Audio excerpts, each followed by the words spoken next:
I used to believe in self-discipline like it were religion. Woke up at 5 a.m., drank cold water, did 100 push-ups, wrote my goals in bold letters. And if I missed a day, I beat myself up like I'd committed a crime. Because that's what we're taught, right? Success comes from discipline. No pain, no gain. If you want it, you'll make time. But here's the truth I didn't want to admit. I don't believe in self-discipline anymore. And honestly, I think it's been hurting more people than helping. Wait. Before you roll your eyes, just sit back and hear me out. This isn't about laziness. It's not an excuse to binge Netflix and eat cereal for dinner. It's about something deeper. Because after years of trying to be more disciplined, I realized something shocking. I wasn't failing because I lacked willpower. I was failing because I was fighting myself. And that's not discipline. That's an outright declaration of war. Let me take you back to last winter. I set a goal, write 1,000 words a day, every single day. I told myself, if I'm serious, I'll do it. So I sat at my desk, stared at a blank screen, forced out 200 words, felt like garbage. By day 7, I was dreading it. By day 10, I quit. And instead of asking what's not working, I asked, why am I so weak? Sound familiar? We've been sold a myth. Discipline is the bridge between goals and accomplishment. But what if that bridge is built on shame? What if, instead of lifting us, it's just another way to feel like we're not enough? Here's the thing. I used to think motivation was the problem. You just need more discipline, I'd tell myself. You're not trying hard enough. But science says something completely different. A 2018 study from the University of Pennsylvania found that people who rely on willpower alone are less likely to achieve long-term goals than those who design environments that support their behavior. In other words, discipline isn't a muscle. Environment is the real game changer. Think about it. You don't need discipline to avoid smoking if you never keep cigarettes in the house. You don't need willpower to eat healthy if junk food isn't in your pantry. So why do we keep blaming ourselves when the system is rigged? We're not weak.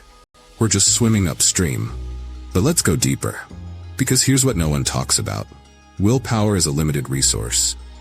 Let us take a look at a 2010 meta-analysis from Psychological Science in the Public Interest, which found that self-control drains throughout the day like a battery. Every decision, every resistance, every no to distraction uses up mental energy. So, are you expecting yourself to be disciplined all day? It's like asking your phone to run at 100% brightness with no charger. It's not going to last. And yet we keep demanding it. Get up early. Work harder. Push through.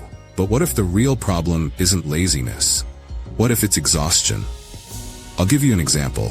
I used to pride myself on waking up at 5 a.m. to get ahead. But here's the truth. I was miserable. Dark circles. Irritable. Dragging through the day. And for what? 2 hours of writing I could have done at 9 a.m. with actual energy? A 2022 study from the Journal of Sleep Research found that people who force themselves to wake up significantly earlier than their natural rhythm have higher cortisol levels, lower cognitive performance, and increased risk of burnout.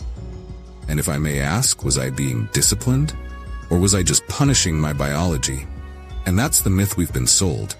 Discipline means doing it, even when you don't feel like it. But what if the smarter move is doing it when you do feel like it? What if success isn't about forcing yourself, but about aligning with yourself? Now don't get me wrong, I'm not saying we should do whatever we feel like. Life requires effort, commitment, follow through. But here's the shift. Stop trying to build discipline. Start building systems that make action easy. Because motivation isn't unreliable, context is. Let me explain. Ancient Stoics didn't rely on willpower. They designed their lives around virtue. Marcus Aurelius didn't force himself to be calm. He practiced it daily, built routines, surrounded himself with reminders. Same with modern behavioral science.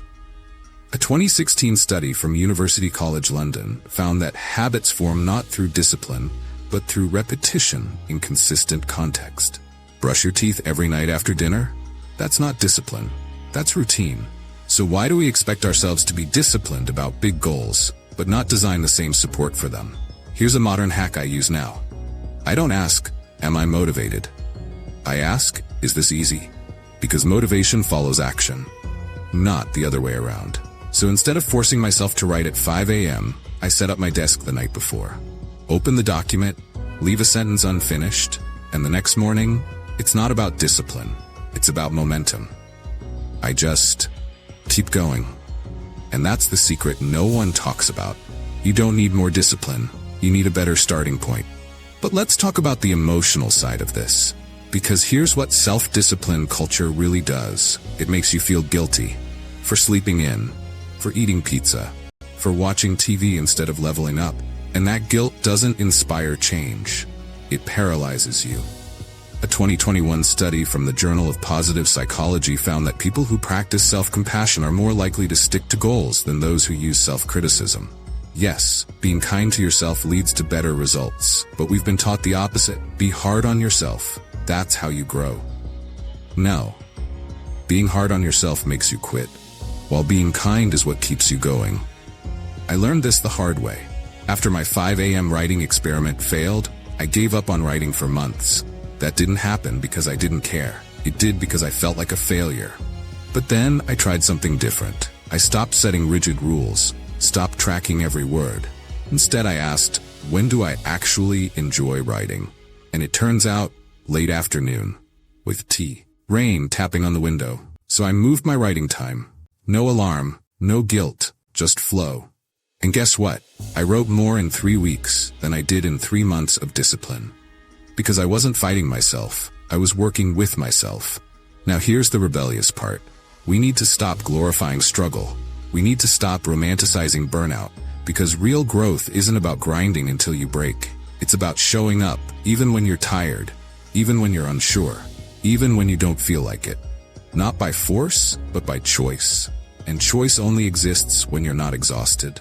Thus, instead of asking, how can I be more disciplined, ask, how can I make this easier? What would make me actually want to do this? How can I design my day so I don't have to rely on willpower? That's not lazy. That's wise. Let me tell you about my friend Lena.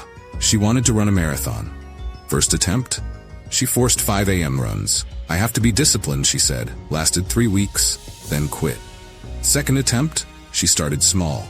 Ran when she felt good, listened to her body, took rest days, and guess what? She finished the marathon. Not because she was more disciplined, because she was more consistent. And consistency doesn't come from willpower. It comes from sustainability. You can't sprint a marathon, and you can't discipline your way to a lifelong habit. At this stage, you may be asking, what do I believe in now? Not discipline. I believe in design. Make the right choice the easy one. Alignment. Work with your energy, not against it. Compassion. Treat yourself like someone you love. Small wins. Momentum beats motivation every time. Because here's the truth. You don't need to be harder on yourself to grow. You need to be kinder and smarter and more intentional. Now I know what some of you might be thinking, but what about accountability? What about showing up when it's hard? Of course, life has hard days. But here's the difference. Discipline says, push through, no matter what. Wisdom says, what do I need right now to keep going? Sometimes it's a nap. Sometimes it's a walk. Sometimes it's asking for help. And that's not weakness. That's strategy. Final thought. We've been chasing the wrong thing. We don't need more self-discipline. We need more self-awareness. We need to stop forcing and start flowing. Because the people who succeed long-term aren't the ones grinding 5 a.m. every day. They're the ones who found a way to enjoy the process, who made it sustainable, human, real. And that's not discipline, that's design. That's care. That's wisdom. And if you've ever felt like you're not trying hard enough, like you're failing because you're not disciplined, I want you to know, you're not broken. You're just using the wrong system that gets you exhausted. And it's okay to stop fighting yourself. Because growth isn't about force. It's about fit. You have to stop trying to be more disciplined and start building a life that makes doing the right thing natural. And watch what happens. If this video makes sense to you, if you've ever quit because you felt like a failure, hit like, subscribe, and turn on the notification bell so YouTube notifies you when we release another video. And share this with someone who's been not disciplined enough for too long. Because they're not failing, they're just ready for a better way. Be kind to yourself. Work with your nature. And remember, you don't need more willpower. You need more wisdom to succeed in life.